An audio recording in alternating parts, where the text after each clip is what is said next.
அஸ்ஸலாமு அலைக்கும் and hello friends and welcome back to blooming flowers kitchen. நம்ம இன்றைக்கி சேனலில் பேக்கரி ஸ்டைலில் அதே டேஸ்ட் அண்ட் ஃப்ளேவரோட டூட்டி ஃப்ரூட்டி கப் கேக் எப்படி சேர்ந்து பார்க்கலாம்.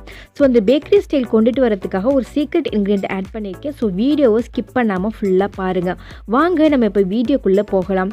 ஃபர்ஸ்ட் நம்ம ட்ரை இன்க்ரீடியன்ஸ் எல்லாம் மெஷர் பண்ணி எடுத்துக்கலாம். அதுக்காக இந்த மாதிரி ஒரு சீவில் 1 கப் அளவுக்கு நான் மைதா ஆட் பண்ணியிருக்கேன். நான் எடுத்துக்கிற கப்பு பார்த்தீங்கன்னா 200 ml கப்பு தான் எடுத்திருக்கேன். இது கூடவே பார்த்தீங்கன்னா ஒரு 3/4 டீஸ்பூன் அளவுக்கு நான் பேக்கிங் பவுடர் ஆட் பண்ணிட்டு இதை நல்லா ஜலிச்சிக்கிறேன். ஸோ இப்போ நம்ம அந்த பேக்கிங் பவுடர் அண்ட் மைதா எல்லாமே நல்லா கம்ப்ளீட்டாக நல்லா மிக்ஸ் ஆகிற மாதிரி நல்லா மிக்ஸ் பண்ணிக்கணும். ஸோ அது செப்பரேட்டாக இருக்கட்டும். நெக்ஸ்ட் இன்னொரு க்ளீன் அண்ட் ட்ரை பவுலில் நான் ஒரு 3 எக்கு வந்துட்டு ஆட் பண்ணியிருக்கேன். ஸோ இது கூடவே பார்த்தீங்கன்னா ஒரு பிஞ்ச் ஆஃப் சால்ட்டு சேர்த்துட்டு நம்ம நல்லா பீட் பண்ணிக்கணும்.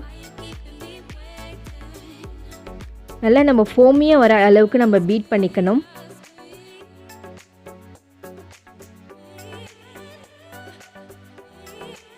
பாருங்கள், இந்த அளவுக்கு நல்லா ஃபோமியாக பீட் பண்ணதுக்கப்புறம் நான் இன்றைக்கி ஒரு 3/4 கப்பு சர்க்கரை கொஞ்சம் கொஞ்சமாக சேர்த்து நல்லா க்ரீமியாக வர அளவுக்கு நம்ம பீட் பண்ணி எடுத்துக்கணும்.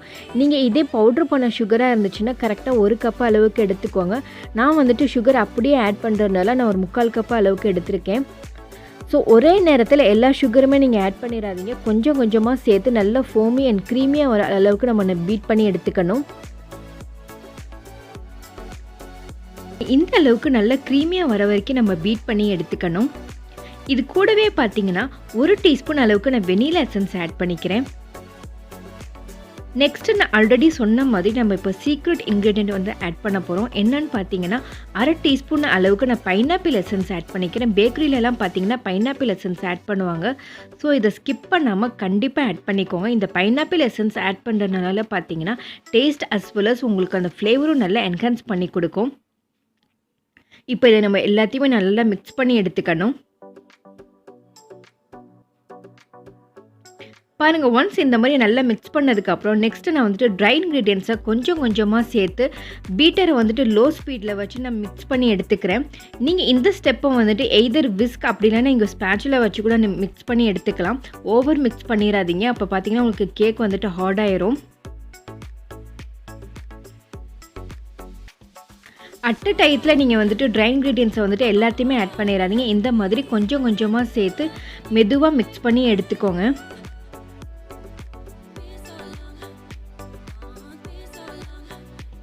நெக்ஸ்ட்டு ஒரு 3/4 கப்பு அளவுக்கு நான் சன்ஃப்ளவர் ஆயில் ஆட் பண்ணிக்கிறேன்.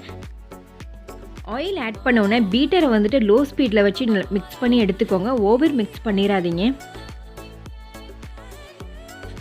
ஜஸ்ட் அந்த ஆயில் வந்துட்டு அந்த பேட்டரோட நல்லா மிக்ஸ் பண்ணால் போதும்.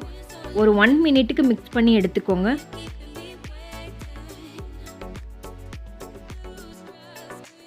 பாருங்கள், இப்போ எல்லாத்தையும் நல்லா மிக்ஸ் பண்ணியாச்சு. அது செப்பரேட்டாக இருக்கட்டும். நெக்ஸ்ட்டு ஒரு பவுலில் பார்த்தீங்கன்னா நான் ஒரு 3 டிஃப்ரெண்ட் கலர்ஸில் வந்துட்டு டூட்டி ஃப்ரூட்டி வந்துட்டு எடுத்திருக்கேன்.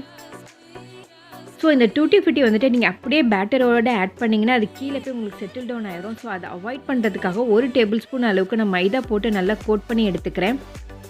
ஸோ அந்த கோட் பண்ண அந்த டூட்டி ஃப்ரூட்டியை வந்துட்டு நம்ம பேட்டரோட ஆட் பண்ணிவிட்டு cut and fold method use பண்ணி இந்த மாதிரி ஜென்டிலாக மிக்ஸ் பண்ணி எடுத்துக்கோங்க.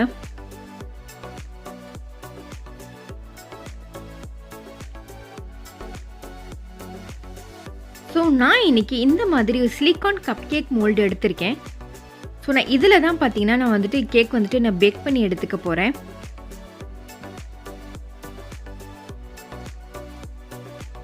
ஸோ இந்த கப் கேக் மோல்டில் பார்த்தீங்கன்னா ஒரு 3/4 அளவுக்கு மட்டும் நீங்கள் பேட்டர் ஃபில் பண்ணி எடுத்துக்கோங்க. பாருங்க, நான் இப்போ எல்லா மோல்டுலையுமே நான் பேட்டர் ஃபில் பண்ணிட்டேன். நெக்ஸ்ட்டு இதுக்கு மேலே பார்த்தீங்கன்னா நான் கொஞ்சோண்டு டூட்டி ஃப்ரூட்டியும் ஆட் பண்ணிக்கிறேன். ஸோ நான் இன்றைக்கி ஓடிஜியில் தான் பேக் பண்ணி எடுத்துக்க போகிறேன். ஓடிஜி பார்த்திங்கன்னா ஆல்ரெடி 180 டிகிரி செல்சியஸ்க்கு ஒரு 10 மினிட்ஸ்க்கு ப்ரீஹீட் பண்ணியிருக்கேன். அதே ப்ரீஹீட்டட் ஓடிஜியில் ஒரு 25 மினிட்ஸ்க்கு நான் பேக் பண்ணி எடுத்துக்கிறேன். ஸோ ஆல்ரெடி நம்ம சேனலில் ஸ்டவ் டாப் அண்ட் இட்லி கடாயிலலாம் எப்படி கப் கேக் வந்துட்டு பேக் பண்ணுறது அப்படிங்கிறது நான் வீடியோ போட்டிருக்கேன். நான் டிஸ்கிரிப்ஷன் பாக்ஸில் லிங்க் தட்டுறேன். தேவைப்படுறவங்க செக் பண்ணி பாருங்கள்.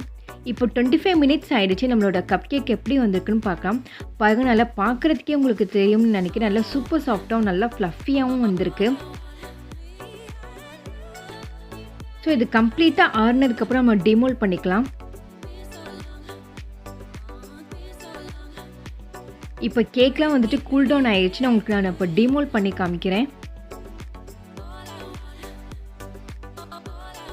ஸோ அந்த சிலிக்கான் மோல்டுலேருந்து அந்த கேக் எடுக்கிறதுக்கு உங்களுக்கு நல்லா ஈஸியாக இருக்கும்.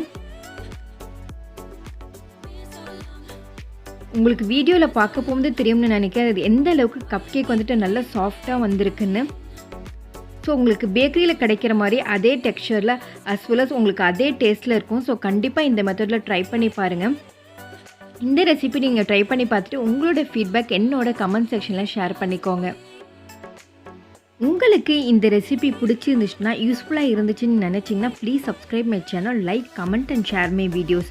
நெக்ஸ்ட் வீடியோவில் உங்களை மீட் பண்ணுறேன். Until it's bye from Blooming Flowers Kitchen. Take care. Assalamu alaikum and thank you so much for watching.